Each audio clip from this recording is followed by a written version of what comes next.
नमस्कार, बहुत स्वागत है आप सभी का। मैं हूं आपके साथ नैना यादव और लेकर हाजिर हूं हमारा खास शो आक्रमण, जहां पर जंग की हर चिंगारी को हम आग बनने से पहले पकड़ते हैं और दुनिया इस वक्त किस रूप में अलग अलग मोर्चों पर जंग की भट्टी बनी हुई है।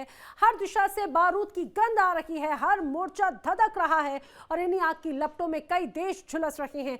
हम आपको दिखाएंगे 3 बड़ी तस्वीरें दुनिया के अलग अलग इलाकों की प्रमुख युद्ध और सुरक्षा परिदृश्यों की तस्वीरें हैं।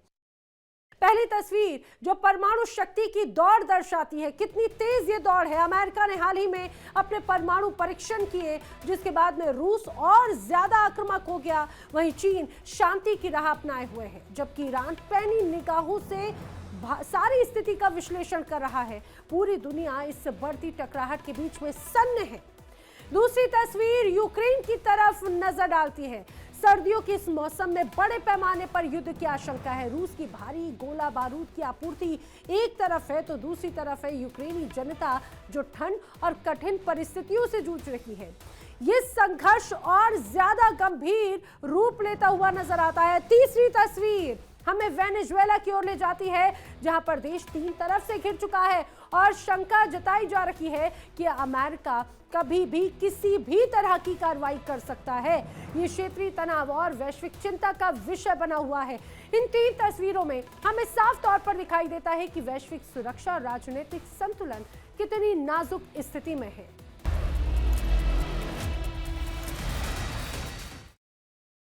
दुनिया में फिर एक बार हलचल मची है। अमेरिका के हालिया न्यूक्लियर टेस्ट के बाद रूस, चीन और ईरान गुस्से से लाल है। अंतर्राष्ट्रीय समुदाय में चिंता की लहर है कि इससे वैश्विक सुरक्षा को कितना खतरा है। विशेषज्ञ चेतावनी दे रहे हैं कि तनाव और भी ज्यादा बढ़ सकता है। इन सब के बीच में अमेरिका के राष्ट्रपति ट्रंप भी राजनीतिक दबाव बढ़ने की संभावना जताते हैं। क्या यह घटनाक्रम उनके लिए मुश्किलें बढ़ाएगा? और सवाल अब यह उठता है कि इस तूफान के बीच में राष्ट्रपति ट्रंप आखिर किस मोड़ पर हैं? क्या ट्रंप इस बहाने फिर से घिर जाएंगे या फिर इस खेल में अपनी पकड़ बनाए रखेंगे?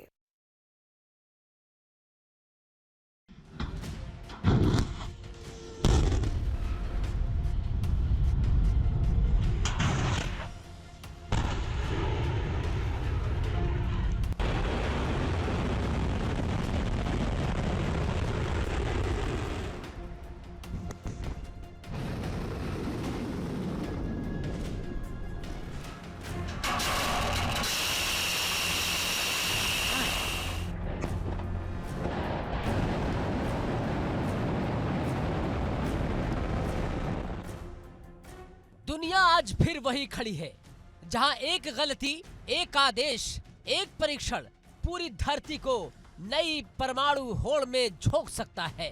क्योंकि रूस ने न्यूक्लियर टेस्ट की तैयारी शुरू कर दी है। और सवाल सिर्फ यही नहीं कि रूस क्या करेगा, सवाल है रूस कौन सा हथियार टेस्ट करने वाला है। यह आशंका है जिसने पूरी दुनिया को सहमा दिया है। कूटनीतिक गलियारों से लेकर सैन्य थिंक टैंक्स तक हर तरफ सिर्फ एक ही शब्द गूंज रहा है, न्यूक्लियर शटडाउन। और इसकी वजह है अमेरिका का वो कदम जिसने पूरी दुनिया को अचानक झटका दे दिया।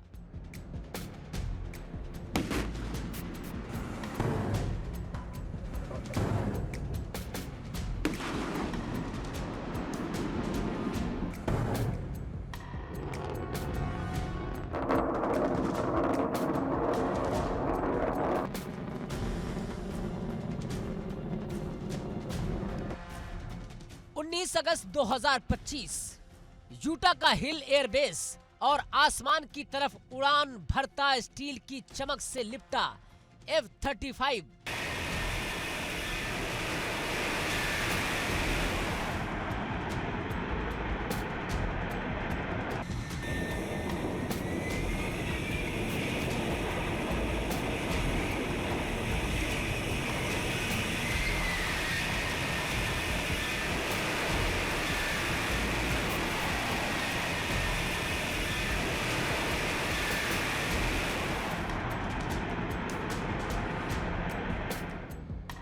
दुनिया का सबसे एडवांस स्टील्थ फाइटर। लेकिन इस उड़ान में कुछ अलग था। इस F-35 के पेट में लड़का था वो हथियार जिसने शीत युद्ध की राख में एक बार फिर चिंगारी फूंक दी है। B-61 12 nuclear bomb. हाँ, अमेरिका ने बिना किसी शोर, बिना किसी चेतावनी चुपचाप इस परमाणु बम का फ्लाइट टेस्ट कर लिया। Item 133, first stage ignition, 2 missile.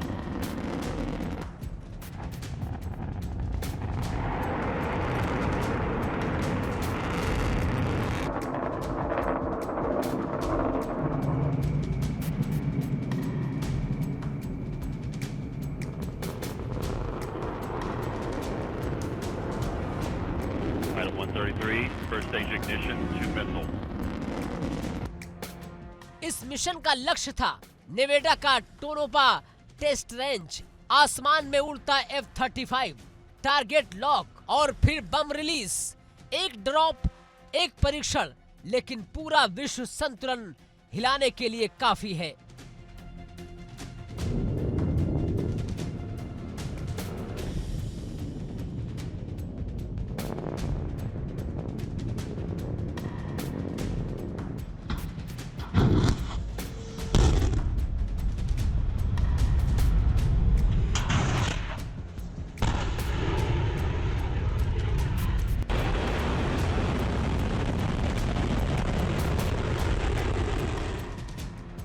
ये बम बिना न्यूक्लियर वॉरहेड, लेकिन इसकी रणनीतिक अहमियत धमाके से भी ज्यादा भारी है। अमेरिका ने ये परीक्षण रूस, चीन और ईरान तीनों को अंधेरे में रखकर किया है, बल्कि यूं कहा जाए कि दुनिया अंधेरे में है, किसी को भनक तक नहीं लगी। फिर टेस्ट के बाद आया डोनाल्ड ट्रंप का बयान, जिसने पूरी दुनिया को और ज्यादा परेशान कर दिया।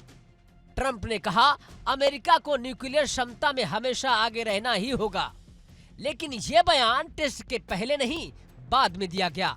यानी दुनिया को पहले लैब में रखकर परमाणु संतुलन का समीकरण बिना बताए बदल दिए गए।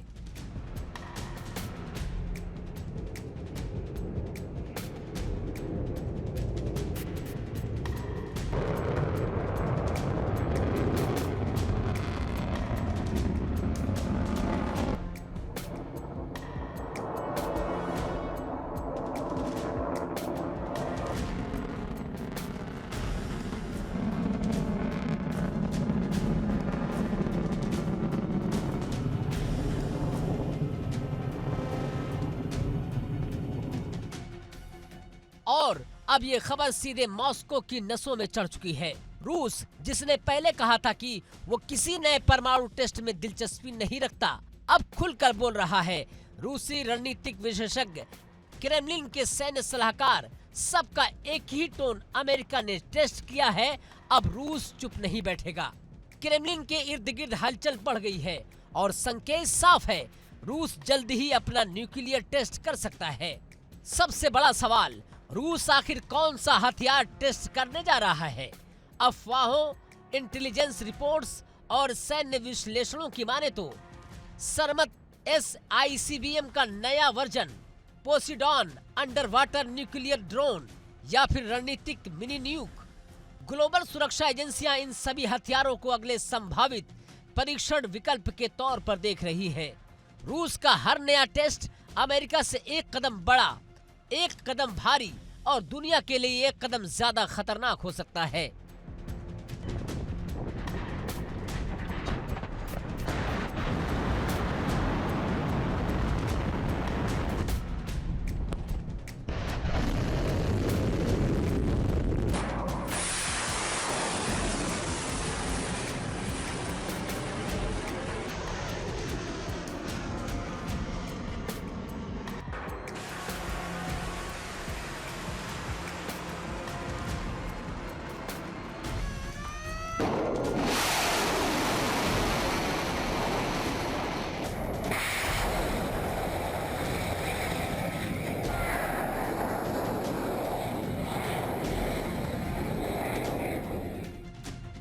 और अब वही मोड़ जिसे देखते हुए दुनिया की सबसे बड़ी खुफिया एजेंसियां बेचैन हैं।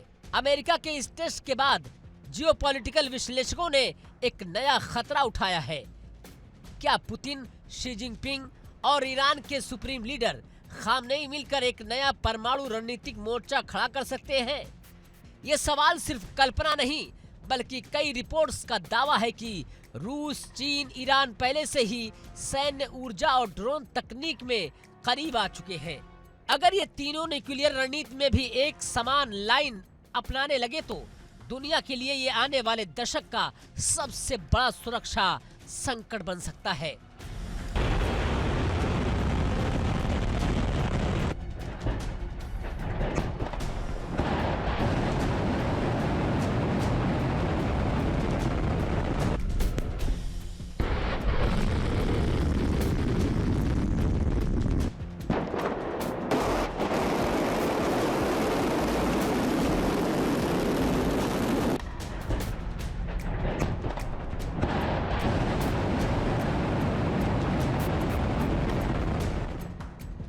अमेरिका के लिए टेस्ट पर चीन की चुप्पी रूस से ज्यादा खतरनाक मानी जा रही है।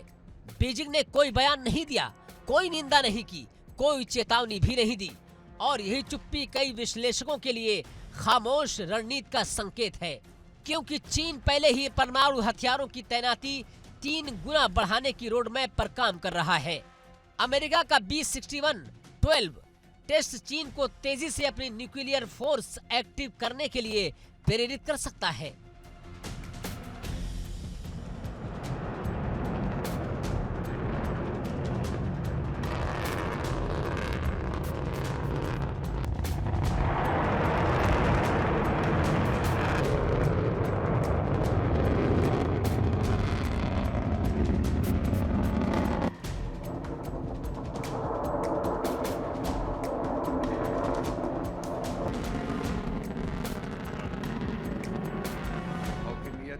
और बात ईरान की मध्य पूर्व का वो खिलाड़ी जो हमेशा से परमाणु फार्मूले के सबसे नजदीक माना जाता रहा है। इजराइल और अमेरिका के साथ तनाव की आग में झुलसता ईरान अब फिर से अपने न्यूक्लियर कोर्स की ओर मुड़ सकता है।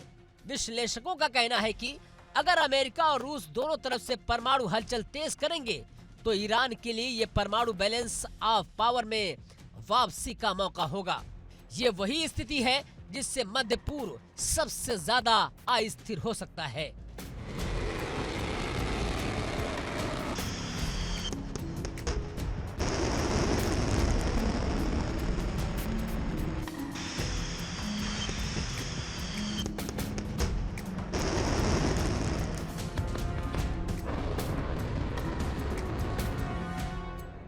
इन तीनों का एक साथ सक्रिय होना रूस, चीन, ईरान दुनिया के लिए किसी new access of nuclear power की तरह होगा।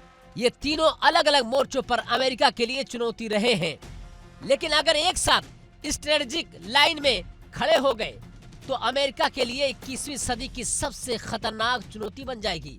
इसकी सबसे बड़ी वजह तीनों देशों का अलग अलग क्षेत्र, अलग अलग रणनीति और अलग अलग हथियार सिस्टम।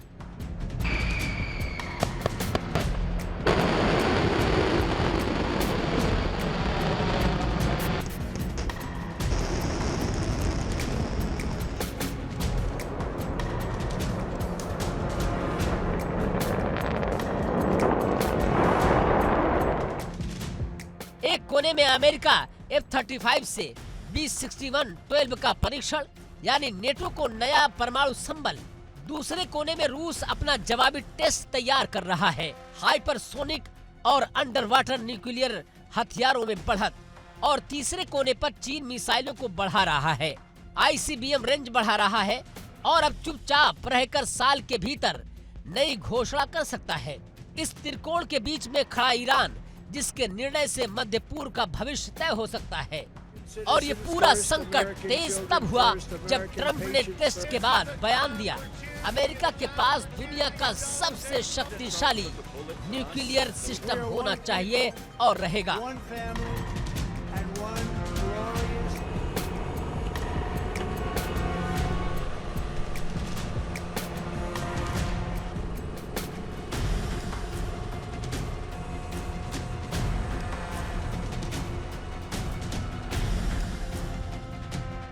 अंतर्राष्ट्रीय विशेषज्ञों का कहना है कि अगर ये बयान टेस्ट से पहले आता तो कूटनीतिक विरोध हो सकता था, लेकिन ये टेस्ट के बाद आया है, जिससे ये संदेश गया अमेरिका बिना चेतावनी अपनी परमाणु नीति बदलेगा। दुनिया के वैज्ञानिक डूम्सडे क्लॉक को सालों से मिनटों और सेकंडों में मापते रहे हैं, लेकिन इस बार एक टेस्ट ने घड़ी की सुई को मानो सीधे तेज मोड़कर धकेल दिया है। अमेरिका की तैयारी, रूस का जवाब, चीन की चुप्पी, ईरान की संभावित वापसी, ये सब कुछ एक नए परमाणु शीत युद्ध की शुरुआत की तरफ इशारा कर रहा है।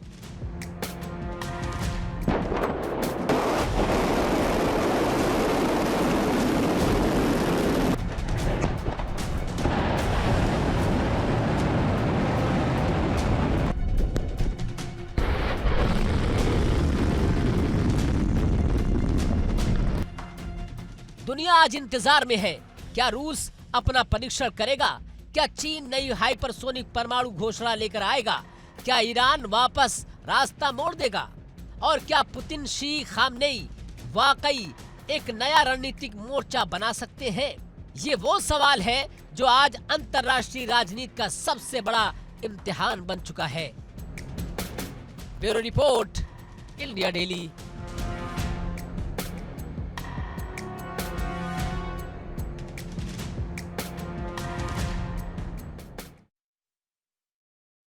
यूक्रेन में इस बार की ठंड कहर बरपाएगी। पिछले 3 सालों से सर्दियों से जूझ रहा है यूक्रेन, उसके लिए ये ठंड सबसे भयंकर साबित होने वाली है। लेकिन सबसे बड़ी समस्या क्या है? ऊर्जा सेक्टर पूरी तरह से ध्वस्त हो चुका है। लोग अभी से घरों में गर्मी नहीं, बिजली कट रही है और लोग जमी ठंड में संघर्ष कर रहे हैं। विशेषज्ञ लगातार चेतावनी दे रहे हैं कि अगर हालात ऐसे ही रहे तो आम नागरिकों पर संकट और बढ़ सकता है। सवाल अब ये कि यूक्रेन इस आपदा का सामना आखिर कैसे करेगा और इस ठंड में देश को कैसे बचाएगा?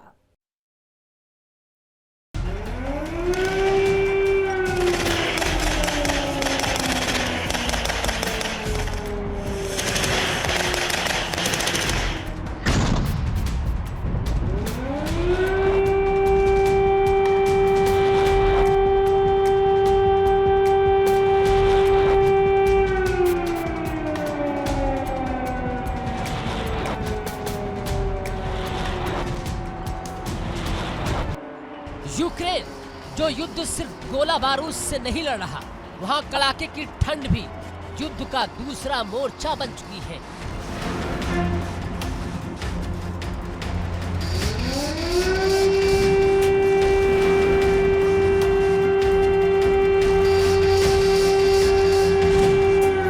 दिसंबर, जनवरी, फरवरी, साल के 3 महीने की रातें, जिन्हें पिछले 3 साल से यूक्रेन का हर घर, हर परिवार, हर बच्चा एक ही नाम देता है, जीने की जंग।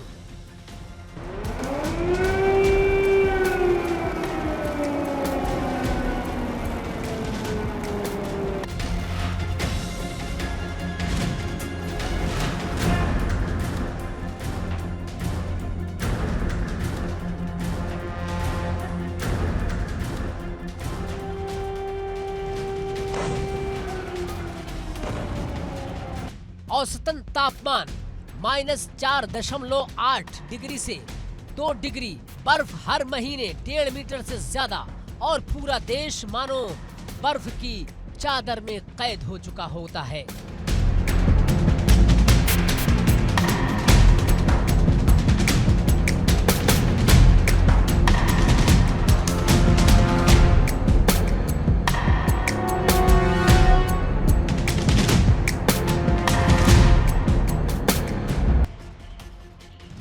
लेकिन इस बार की सर्दी पिछली सर्दियों से कहीं ज्यादा खतरनाक बताई जा रही है।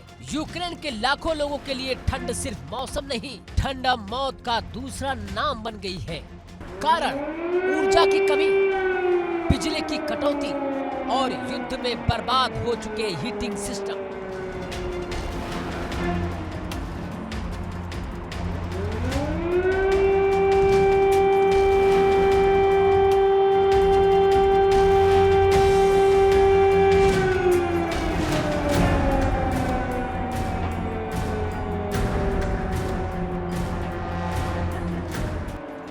यूक्रेन में आज भी आधे से ज्यादा परिवार गैस या कोयले से चलने वाली सेंट्रल हीटिंग पर निर्भर हैं। लेकिन पिछले 3 सालों में गरीबी 15% बढ़ी है। आज देश की 1/3 आबादी गरीबी में जी रही है। सबसे ज्यादा असर बच्चों पर है। करीब 70% बच्चे गरीबी में हैं और ठंड का सबसे ज्यादा कहर इन्हीं पर टूटता है। हर 5 में से 1 परिवार कहता है घर के भीतर की ठंड ही बच्चों की बीमारी का सबसे बड़ा कारण है।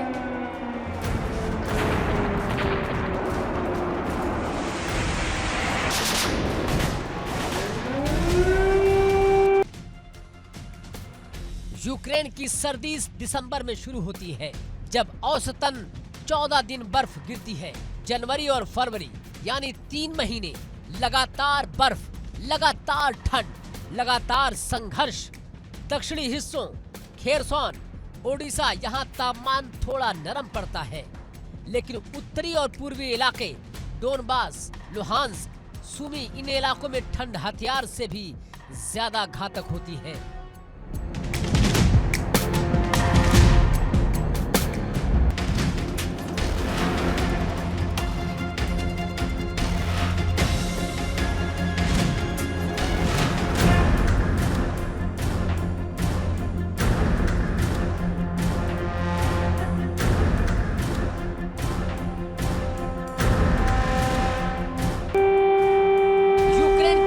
बड़ी कमजोरी ठंड नहीं, ठंड में ऊर्जा की कमी है। हीटिंग सिस्टम या युद्ध में टूट गया या बिजली की सप्लाई हमलों में बार-बार कट जाती है।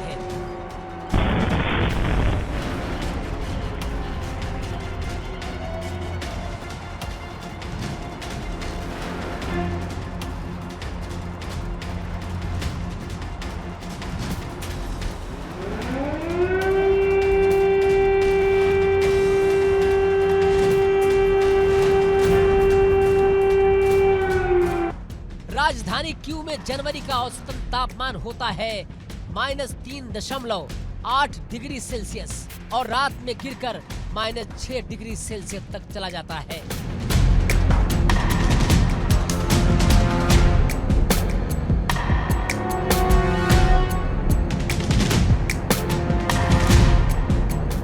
खेरसौन जनवरी में औसतन तापमान -0.9 डिग्री सेल्सियस, लेकिन यही ठंड भी ऊर्जा के बिना जानलेवा बन जाती है।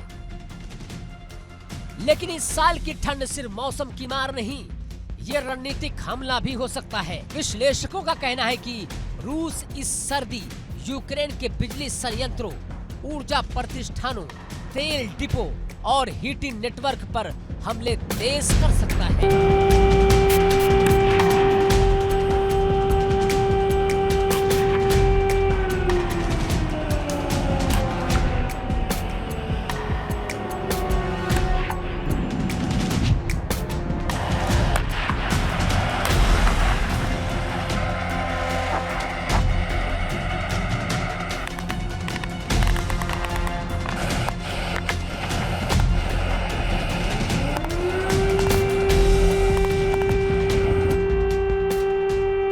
असल में ये युद्ध का एनर्जी वॉर है, जिसका लक्ष्य यूक्रेन की सेना नहीं, यूक्रेन के आम लोग हैं। अगर लोग ठंड से टूटेंगे, अगर सिस्टम फेल होगा, तो युद्ध में हार अपने आप तेज हो जाएगी। उत्तर और पूर्वी मोर्चों पर सबसे बड़ी चुनौती बर्फ जमी हुई जमीन। तापमान जितना नीचे जाएगा, मैदान उतने सख्त होंगे।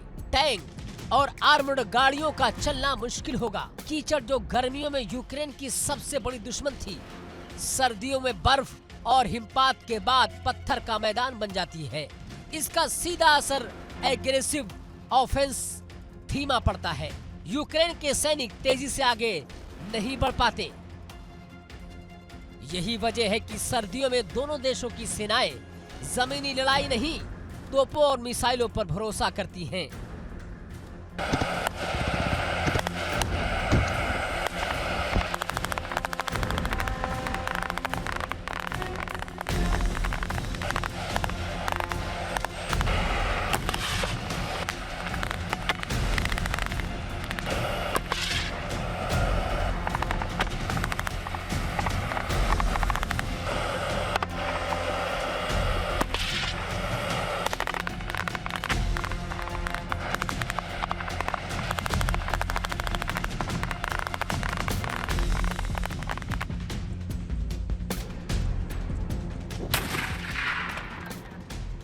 सर्दियों में लड़ाई की सबसे बड़ी चुनौती है रसद। ठंड में ईंधन जमता है, दवाइयों की किल्लत होती है, ट्रकों की बैटरी ठप हो जाती है और खराब मौसम में ड्रोन फेल हो जाते हैं। ऐसे में गोला बारूद, भोजन, ईंधन और मेडिकल सप्लाई पहुंचना सबसे कठिन काम है। विशेषज्ञ कहते हैं कि सर्दियों में लड़ाई नहीं, सर्दियों में टिके रहना सबसे बड़ा युद्ध है। यही वजह है कि सैन्य थिंक टैंक्स मानते हैं कि सर्दी यूक्रेन की रफ्तार धीमे कर सकती है। युद्ध के कई मोर्चों पर यूक्रेन दबाव में है और ठंड उसकी मुश्किलें और बढ़ा सकती है। यूक्रेन को फ्रंट लाइन पर तेज मूवमेंट चाहिए, लेकिन बर्फीले मैदान उसकी सबसे बड़ी दुश्मन बन सकते हैं। रूस, जिसके पास गहरी सप्लाई लाइन, ऊर्जा का नियंत्रण और पहले से तैयार सर्दियों का इंफ्रास्ट्रक्चर है, उसे ठंड फायदा देती है। रूस की सेना सर्दी के अभियानों के लिए ज्यादा अनुकूलित है और उसका लक्ष्य स्पष्ट यूक्रेन को ठंड में तोड़ दो। ये रणनीति पहले भी रूस इस्तेमाल कर चुका है। सर्दी रूस के लिए हमेशा से फोर्स मल्टीप्लायर रही है, लेकिन सबसे बड़ा सवाल, इस सर्दी सबसे ज्यादा नुकसान किसे होने वाला है? जवाब यूक्रेन की आम जनता। हर बर्फीली रात लाखों लोग बिना पर्याप्त हीटिंग, बिना गर्म पानी, बिना बिजली घर में दुबके रहते हैं। अस्पताल ओवरलोड, स्कूल ठंड से जमे हुए, घरों में बच्चों का तापमान गिरता है और कई घरों में एक कमरे में सारा परिवार तापमान बनाए रखने के लिए इकट्ठा सोता है। ये सर्दी यूक्रेनियों की सबसे बड़ी परीक्षा बन सकती है। लगभग 70% बच्चे गरीबी में जीने को मजबूर हैं। हर 5 में एक परिवार ठंड से जुड़ी बीमारी की रिपोर्ट करता है। पिछले 3 साल में गरीबी 15% बढ़ी है। ऊर्जा आपूर्ति का आधा हिस्सा युद्ध में क्षतिग्रस्त। ये सिर्फ आंकड़े नहीं, ये एक देश की पीड़ा है जो युद्ध और सर्दी दोनों से जूझ रहा है।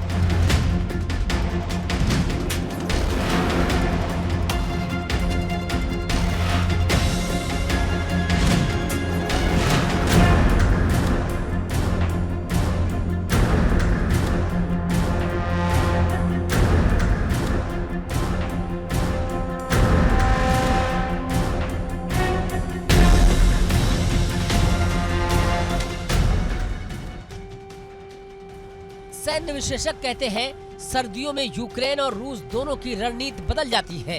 यूक्रेन डिफेंसिव हो जाता है, धीमा पड़ जाता है, सप्लाई समस्याओं से जूझता है। रूस तोपों से दूरी से हमला करता है, ड्रोन स्ट्राइक बढ़ाता है, ऊर्जा सिस्टम पर निशाना साधता है। यानी ये ठंड पूरी तरह रूस के पाले में खेल सकती है। अब सवाल है, क्या यूक्रेन आने वाली सर्दी झेल पाएगा? सरकार ऊर्जा बैकअप बढ़ाने की कोशिश कर रही है, जनरेटर बांटे जा रहे हैं और पश्चिमी देश नए ऊर्जा उपकरण भेज रहे हैं। लेकिन सवाल ये नहीं कि मदद आएगी, सवाल ये है कि क्या मदद वक्त पर पहुंचेगी?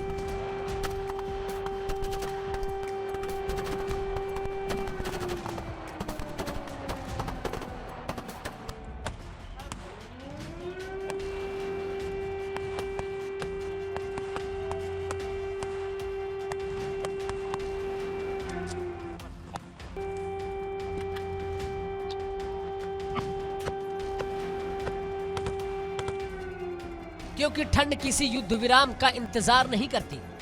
ठंड बस आती है, तेज, निर्दयी और लगातार। तो क्या इस बार की सर्दी यूक्रेन के लिए सबसे भारी पड़ने वाली है? क्या रूस ठंड को हथियार बनाकर यूक्रेन को एक और बड़ी मार दे सकता है?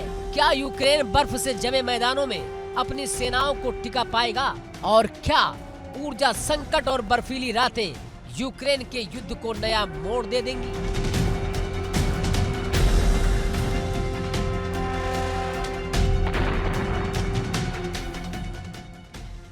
इन सवालों का जवाब आने वाले 90 दिनों में छिपा है, जब यूक्रेन की धरती बर्फ से जम जाएगी और लोग फिर पूछेंगे, इस युद्ध का असली दुश्मन कौन है, रूस या ठंड? Bureau report, India daily.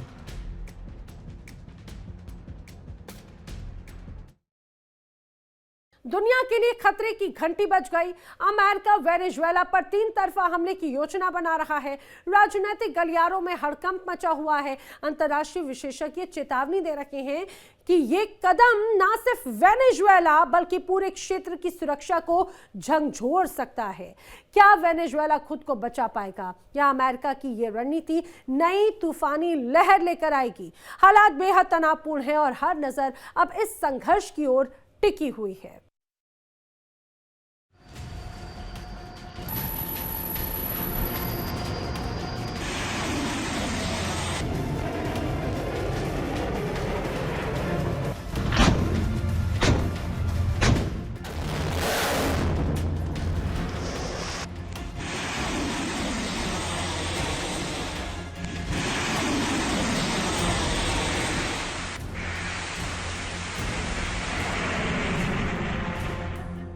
Caribbean सागर, जहां नीले पानी के बीच अब बारूद की गंध फैल चुकी है। अमेरिका ने फिर भर दी है हुंकार। वेनेजुएला को डरा रहा है, मादुरो को ललकार रहा है। कैरेबियन सागर में तैनात कर दिया है अपना सबसे बड़ा युद्धपोत।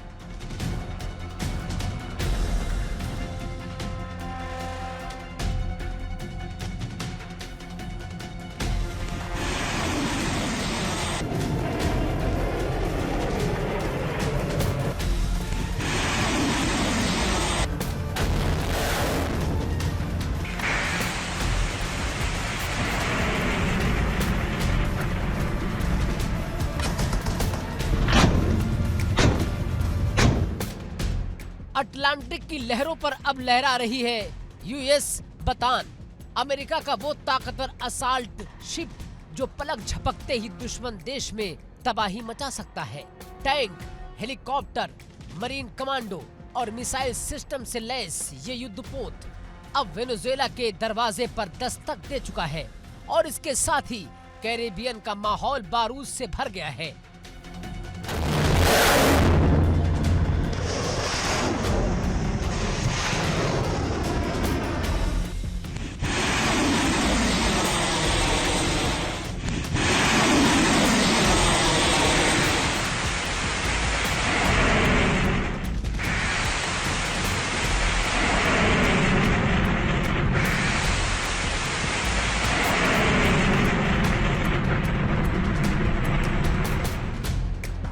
अमेरिका और वेनेजुएला के बीच तनातनी नई नहीं है, लेकिन इस बार हालात पहले से कहीं ज्यादा खतरनाक है, क्योंकि इस बार ट्रंप ने आदेश दिया है कि अमेरिकी नेवी हर स्थिति के लिए तैयार रहे। ट्रंप प्रशासन अलर्ट है तो मादुरो की सरकार हिल चुकी है। कैरेबियन के आसमान में अब अमेरिकी ड्रोन लगातार गश्त कर रहे हैं और तट पर अमेरिकी सबमरीन तैनात हैं। वेनेजुएला के राष्ट्रपति निकोलस मादुरो जानते हैं अमेरिका अगर आगे बढ़ा तो उनके शासन का तख्त भी हिल सकता है।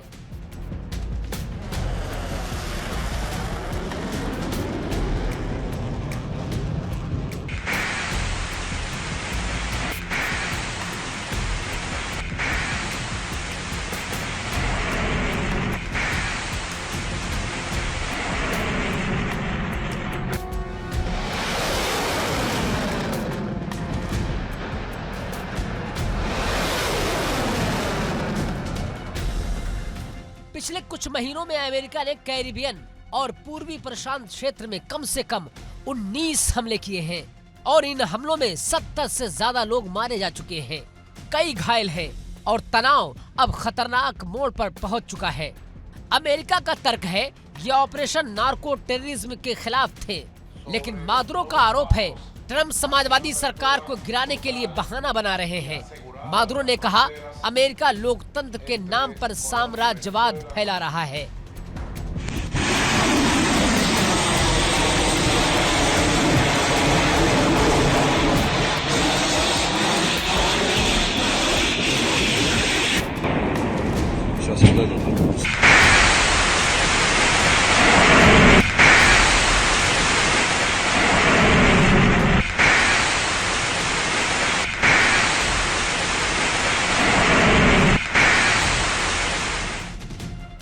विशेषज्ञों का कहना है कि अमेरिका कैरिबियन में सिर्फ पावर शो नहीं कर रहा, बल्कि ये एक स्ट्रेटेजिक ब्लॉकेट है।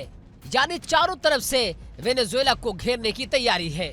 एक तरफ समुद्री रास्ते पर अमेरिकी जहाज, दूसरी ओर एयरबेस पर तैनात फाइटर जेट्स और तीसरी ओर आर्थिक प्रतिबंधों का शिकंजा।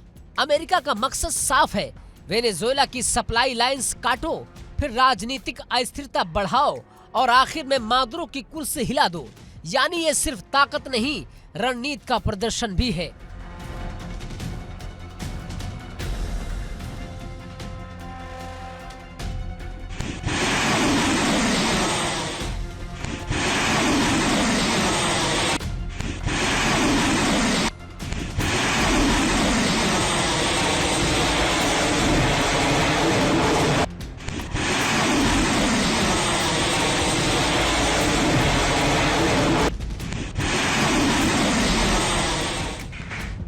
मादुरो जानते हैं कि कैरिबियन सागर में तैनात अमेरिकी जहाज किसी भी वक्त हमला कर सकते हैं। इसीलिए उन्होंने अपने नेवी कमांड को अलर्ट पर कर दिया। सभी एयरबेस पर हाई सिक्योरिटी अलर्ट है, रडार सिस्टम एक्टिव कर दिए गए हैं और कराकास में सेना की तैनाती बढ़ा दी गई है। मादुरो ने कहा, हम डरेंगे नहीं। अगर अमेरिका हमला करेगा, कैरिबियन की लहरें ही उसका जवाब देंगी। लेकिन असलियत ये है, वेनेजुएला की सेना अमेरिका जैसी ताकत के सामने कमजोर है। इसलिए मादुरो अब अपने पुराने दोस्तों की तरफ देख रहे हैं, रूस, चीन और ईरान की ओर।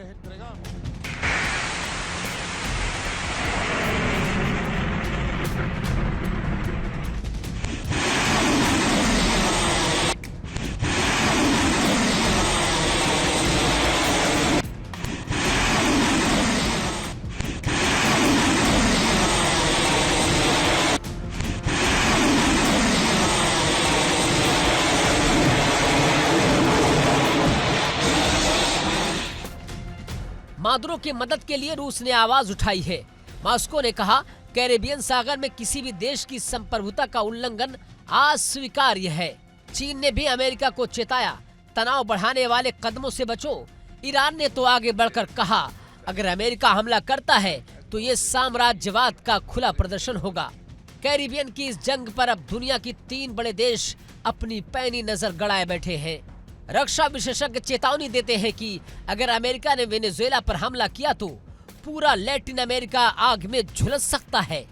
तेल की सप्लाई पर असर पड़ेगा, व्यापार मार्ग ठप होंगे और कैरिबियन सागर नील खाड़ी युद्ध बन सकता है।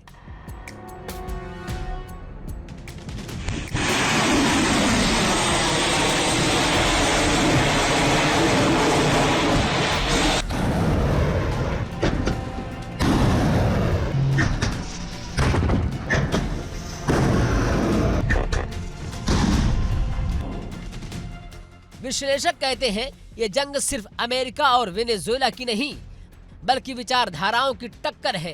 पूंजीवाद बनाम समाजवाद, और इसी टक्कर की चिंगारी अब बारूद में बदलने लगी है। कैरिबियन सागर में इस वक्त सन्नाटा है, लेकिन इस सन्नाटे के पीछे छिपी है तूफान की गूंज। अमेरिकी फाइटर जेट्स रात के अंधेरे में उड़ान भर रहे हैं।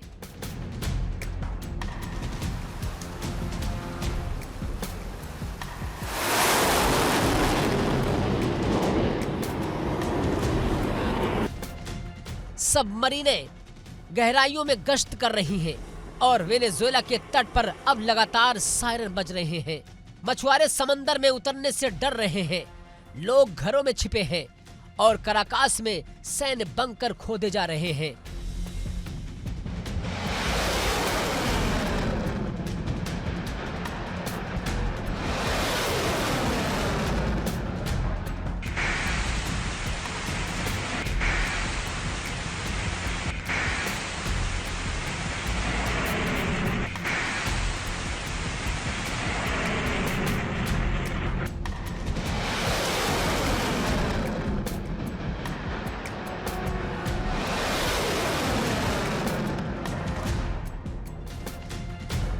हर कोई जानता है, अगर जंग शुरू हुई तो इसका अंजाम भयानक होगा।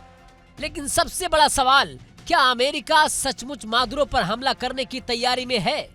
सूत्रों के मुताबिक अमेरिकी रक्षा मंत्रालय के पास 3 विकल्प तैयार हैं।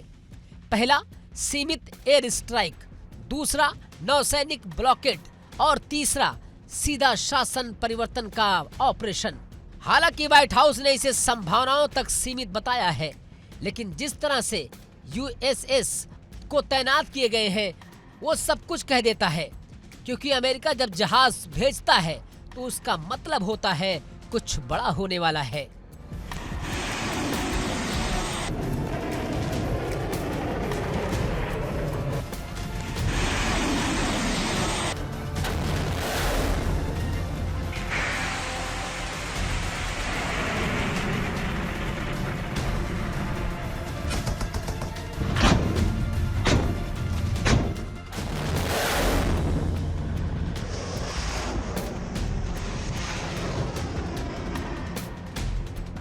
मादुरो के करीबी दोस्त क्यूबा, बोलिविया, निकारागुआ सभी इस जंग पर नजर रखे हुए हैं।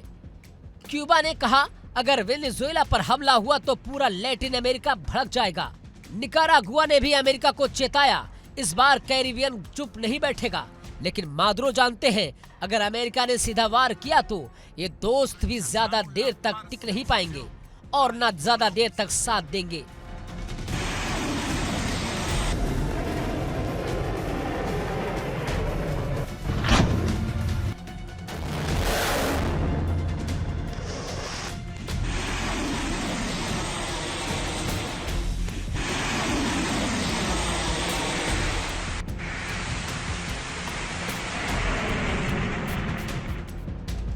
अब कैरिबियन सागर पर मंडरा रहा है युद्ध का साया। हर दिशा में जहाज, हर सीमा पर मिसाइलें, हर बयान में धमकी। ट्रंप को लगता है अब वक्त है दुनिया को फिर दिखाने का कि अमेरिका आज भी महासागर का बादशाह है। और मादुरो कहते हैं हमारी जमीन पर कोई परिंदा भी उड़ा तो जवाब मिलेगा। यानी बारूद तैयार है, बस चिंगारी का इंतजार है।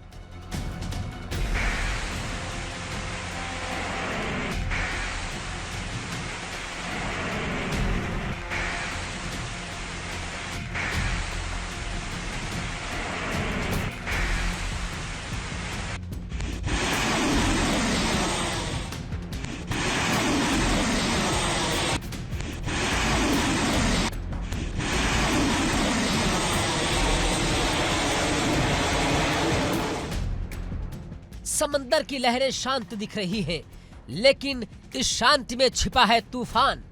अमेरिका तट के ठीक सामने डेरा डाले बैठा है और मादुरो चारों तरफ से घिर चुके हैं। अब सवाल सिर्फ इतना है, क्या अमेरिका हमला करेगा या फिर ये सिर्फ ताकत का प्रदर्शन है? एक बात तय है, अगर गोली चली तो इस बार आग सिर्फ कैरिबियन में नहीं पूरी दुनिया में भड़केगी। Bureau report, India daily.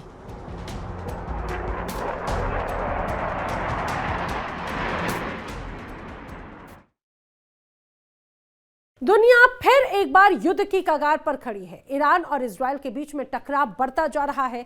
Iran हथियारों की नई खेप तैयार कर रहा है, जबकि इजराइल कूटनीति की हर हथकंडे अपना रहा है। साथ ही इजराइल ने अपना रक्षा बजट बढ़ाकर ईरान को सीधे संदेश भेज दिया है, हम किसी भी खतरे के लिए तैयार हैं। विशेषज्ञ चेतावनी दे रहे हैं कि यह तनाव अब किसी भी समय हिंसक मोड़ ले सकता है। क्या यह सिर्फ दहशत की राजनीति है या फिर युद्ध की आहट है?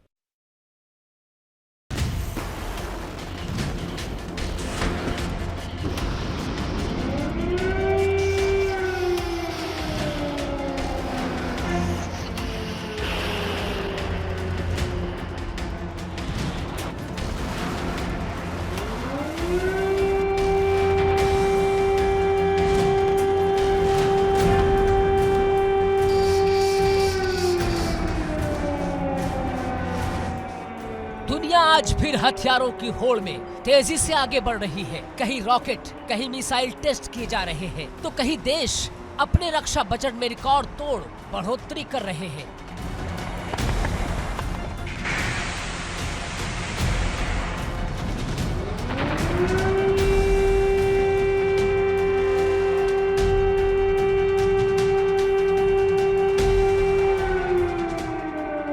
और अब इस वैश्विक तनाव के बीच इजराइल ने भी अपने रक्षा बजट में बेतहाशा इजाफा करने का ऐलान किया है।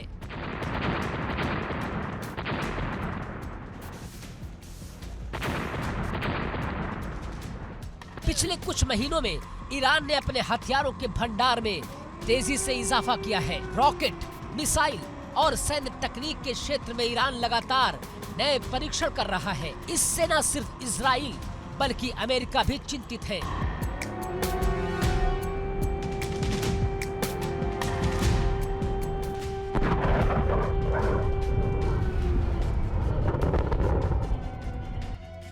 नेतन्याहू ने इस बढ़ते खतरे को लेकर देशवासियों को आगाह किया है।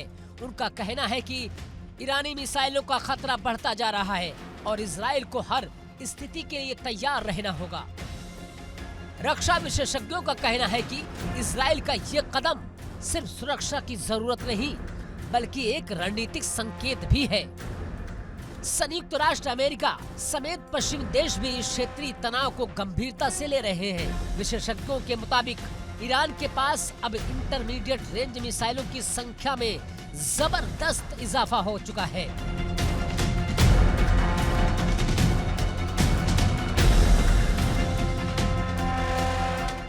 कुछ रिपोर्ट्स के मुताबिक ईरान ने पिछले 6 महीनों में अपने मिसाइल सिस्टम को दोगुना कर दिया है। इजराइल ने इस खतरे का मुकाबला करने के लिए न सिर्फ अपने मिसाइल डिफेंस सिस्टम को अपग्रेड करने की योजना बनाई है बल्कि नई तकनीकियों में भी भारी निवेश करने की तैयारी कर रहा है।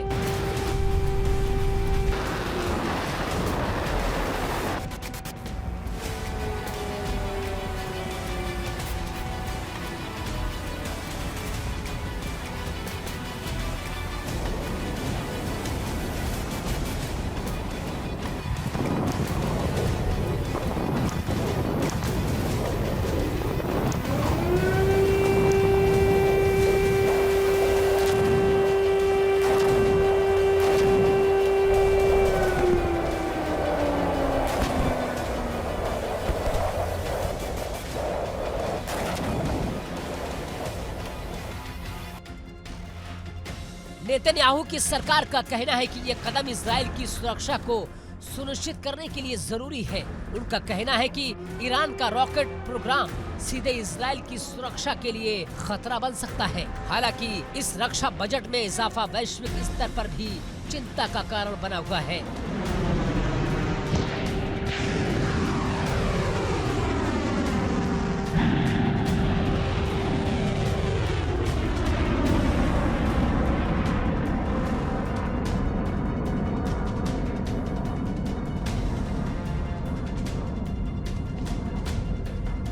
विशेषज्ञ कहते हैं कि अगर इसी तरह हथियारों की होड़ बढ़ती रही तो क्षेत्रीय तनाव और भी गहरा सकता है। इजराइल हमेशा अपने पड़ोसियों की सैन्य गतिविधियों पर नजर रखता है। ईरान के मिसाइल टेस्ट इस क्षेत्र में अस्थिरता को बढ़ा सकते हैं। इजराइल ने अपने एंटी मिसाइल सिस्टम आयरन डोम को भी अपग्रेड करने का ऐलान किया है। इस सिस्टम की मदद से शॉर्ट रेंज मिसाइलों और ड्रोन हमलों से निपटना आसान हो जाएगा।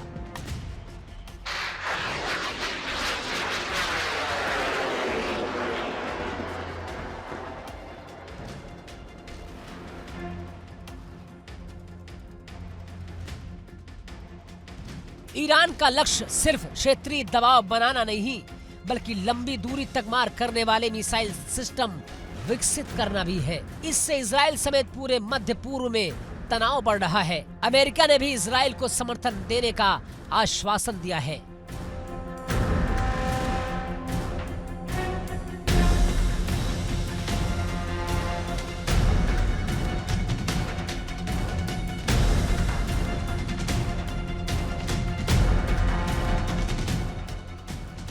अमेरिकी रक्षा विभाग की रिपोर्ट में कहा गया कि क्षेत्र में अस्थिरता के बीच इजराइल की सुरक्षा पहली प्राथमिकता होनी चाहिए। रक्षा बजट बढ़ाने का मतलब सिर्फ नए हथियार खरीदना नहीं, इसमें इंटेलिजेंस नेटवर्क, साइबर डिफेंस और उन्नत टेक्नोलॉजी का विकास भी शामिल है।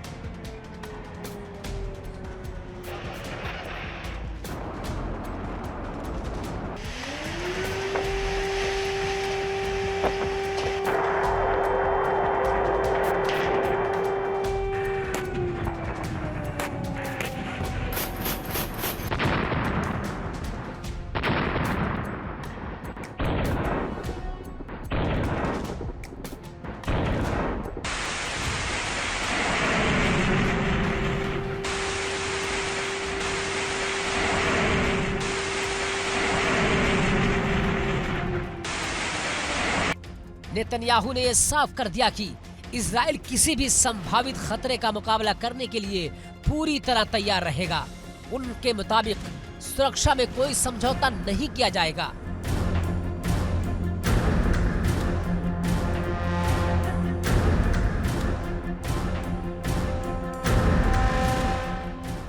विश्लेषक तो यहाँ तक मानते हैं कि इजराइल की ये तैयारी ईरान को किसी भी संभावित हमले से रोकने की कोशिश भी है। ये कदम इसलिए भी है क्योंकि पिछले साल ईरानी मिसाइलों के हमले के कई संकेत सामने आए थे। हालांकि कुछ आलोचक कहते हैं इस तरह के बजट इजाफे से क्षेत्रीय शांति पर नकारात्मक असर पड़ सकता है। सैन्य खर्च में बढ़ोतरी का मतलब अक्सर प्रतिद्वंदियों के लिए जवाबी कदम भी होता है। लेकिन नेतन्याहू का दावा है कि इजराइल का उद्देश्य सिर्फ अपनी रक्षा करना है। वो बार बार कहते हैं कि ईरान की आक्रामक नीतियों के सामने इजराइल को खुद को मजबूत करना ही होगा।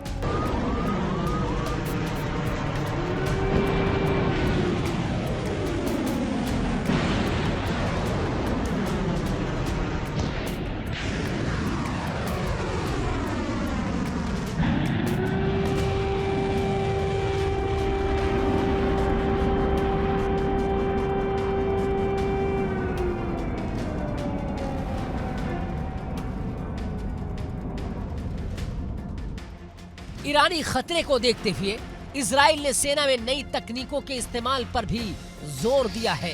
ड्रोन, एंटी मिसाइल सिस्टम और साइबर डिफेंस को पहले से ज्यादा महत्व दिया जा रहा है। रक्षा विशेषज्ञों का मानना है कि आने वाले महीनों में इजराइल और ईरान के बीच तनाव बढ़ सकता है और इस तनाव का असर सिर्फ मध्य पूर्व तक सीमित नहीं रहेगा, बल्कि वैश्विक राजनीति पर भी असर डाल सकता है।